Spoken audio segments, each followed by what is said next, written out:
We're trying port in Porto. Hopefully all of you liked port wine, as of course you're tasting after is port wine. Because where we are, we don't really give table wine to taste because, well, we are in Porto, so I think it makes sense to try port wine. So, where we are currently, we are not in the city of Porto right now. We passed the bridge, or not, depends on where you're staying, but this side of the bridge is Vila Nova de Gaia. So this is not the city of Porto.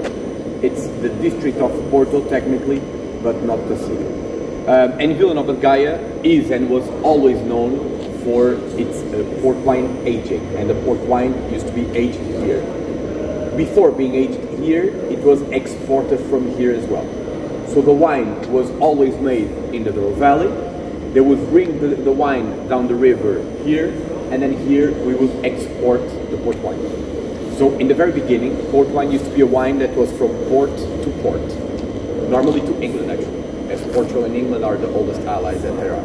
And many of the port wine companies don't have Portuguese names. Taylor's, Sandman, Croft, all of that, they are British. But yeah, so port wine was always made over there. We would bring it here, and then here we export. Today, it's still a little bit of the same, but we have another thing to account for right now, which is the temperature. So, to produce the grapes, we need a sort of very high temperatures, because what gives more sugar to the grape is a more contact to the sun that they have. So the more sun we have throughout the year, the more sugar the grape will have. And in the Douro Valley, during the summers, we have temperatures that reach 47, 48, 49 degrees Celsius, which is very good to give more sugar to the grapes, because I believe all of you know sweet wine port wine for being very sweet. So we produce the wine over there, we bring it here, and here we age it and then we export it. So Vila Nova de Gaia is perfect for the aging because the temperatures here never go that high, maximum 29, 30, and it's very good to maintain a sort of stable temperature in the cellar. So that's why the difference between production and aging. So how do we make port wine? So after the harvest of the grapes, and still right now we do the harvest by hand. I think if you look at that terrain over there, I think you notice that it's quite steep. So for us to use any machines to do the harvesting, it's impossible. So still we do it by hand. So the people will go there, they will collect the grapes, take all the grapes to the same place where we start its winemaking, which is basically separating the grapes, whites and reds, and after we have the smashing, the stomping of the grapes. Do you know the traditional way to do the smashing of the grapes? Yes. Do you think nowadays we still do it like that? No. You want to say something? You hope so? Yeah. Nice. Yeah. Many people say the opposite. Oh, I hope not. Because they think feet, it's disgusting. Well, it is a little bit. What happens after won't matter after all. But yeah, so gladly, we still do it like that. I'm not going to sit here, although I could lie to you. You wouldn't know probably. But we don't do everything with the feet, of course. So in our company alone, just our company, we produce almost 10 million liters per year. If you think a little bit about it, Portugal is a small country. We don't have enough people and feed for 10 million liters. So of course, the biggest percentage we do with machines, and then we choose very specific types of grapes for very specific types of wines that we still do with the feet. And these are for the wines, for example, that age for over 50, 60, 70 years inside the barrel. Maybe we'll reserve the stomping for them. Okay? After that, we have the fermentation, which is why port wine is port wine basically. So the fermentation is a process where the natural sugar of the grape is going to be transformed into alcohol. If we want to make normal, regular table wine, a normal wine, we are not going to stop the fermentation. So all the sugar, it's going to be transformed into alcohol. That's why table wine is very dry. Okay? For port wine, we are going to stop the fermentation very early, until the 4th day maximum. So the sugar stays in the wine. It is not transformed into alcohol, and that's why port wine is sweet. Okay? To stop the fermentation, we're gonna add what we call aguardente vínica, which the translation is something like, it's like a wine spirit that is through the distillation of the juice itself. That wine spirit has 77% of alcohol. 77. This, when we add, is going to kill the yeasts that transform sugar into alcohol, and that's how we make a naturally sweet port wine, and very strong as well. Every single port wine has a minimum of 19% of alcohol and a maximum of 22. And this includes the ones we're going to try after. So hopefully before coming, you have the reinforced breakfast. You'll need it, trust me. So far, do you have any questions? So far, so good? Yeah? And 50 grams of sugar per liter. Hopefully everyone likes sweet wines. If you don't, I'm sorry in advance. Then we have the half sweet and the extra dry. We go on for the reds. This first one here, it's called the Ruby. It's our youngest red we have. Spent only 3 years in big barrels like this.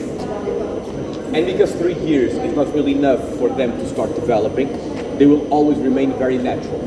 With a color that's very dark, with a flavor that's very fruity. After the 3 years, we're gonna try the wine and we're gonna see its potential. Does it have potential to be more, or are we gonna bottle it as what it is? If it doesn't have potential, we're gonna bottle it, it's a ruby. If it does have potential to age more, we're gonna keep aging it, and from a ruby, it goes into a tawny. So here, 4-year-old tawny, 10, 20, and the 40. So as you can see, the more time they spend inside the barrel, the lighter they become. They lose their color, they lose the fruity flavor that they have, and they start to get a little bit drier, like dry fruits, for example. Okay, any questions? Let's get going this way.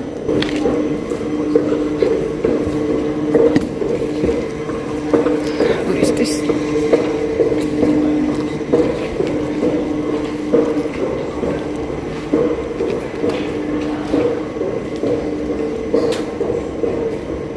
Okay, just to finish up about the wines.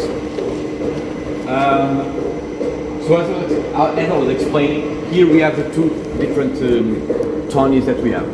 So I explained that we have the 4, 10, 20 and the 40-year-old tawny, and then we have other tawnies which are like this. You can see that one of them has the date in the barrel, the other one has just the word tawny. Why? So with the reds, with the tawnies, we do a thing like whiskeys, they also do this, where it's a blend. Where we are going to blend wines from different years to make a sort of a wine that's like an average.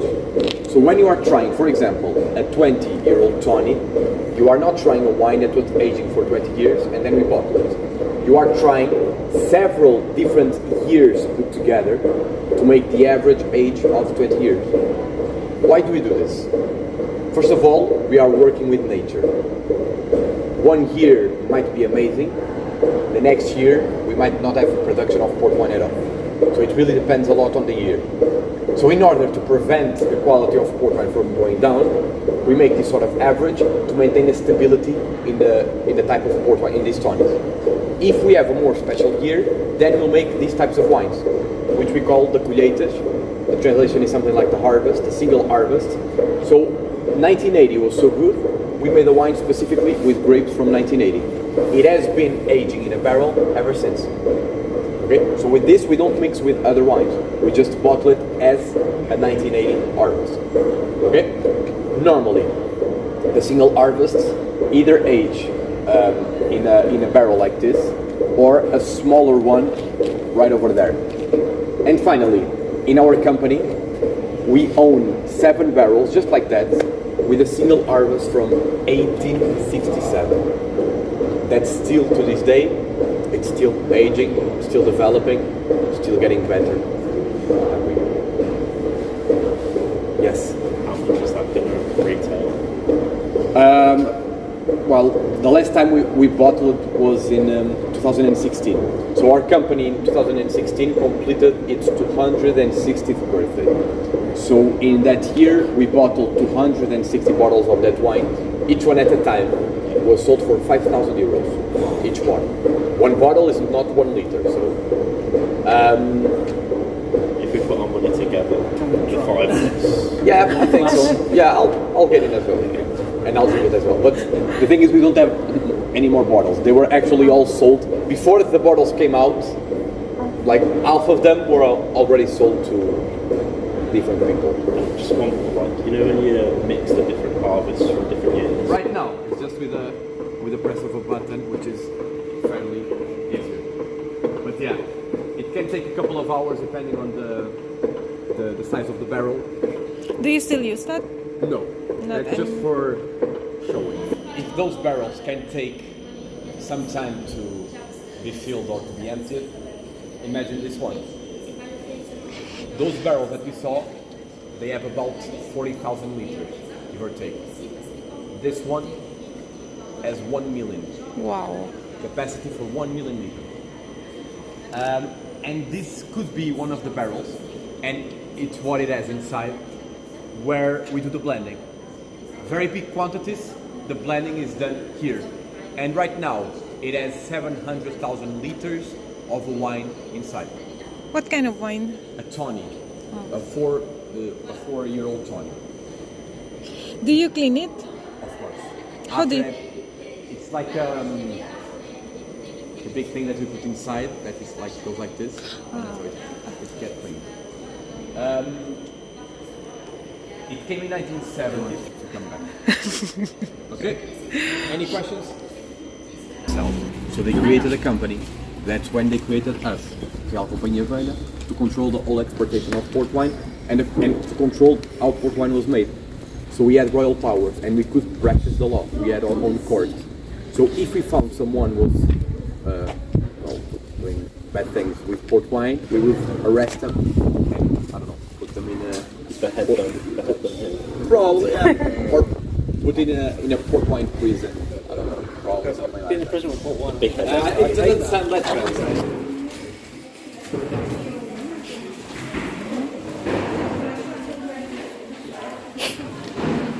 9 euros.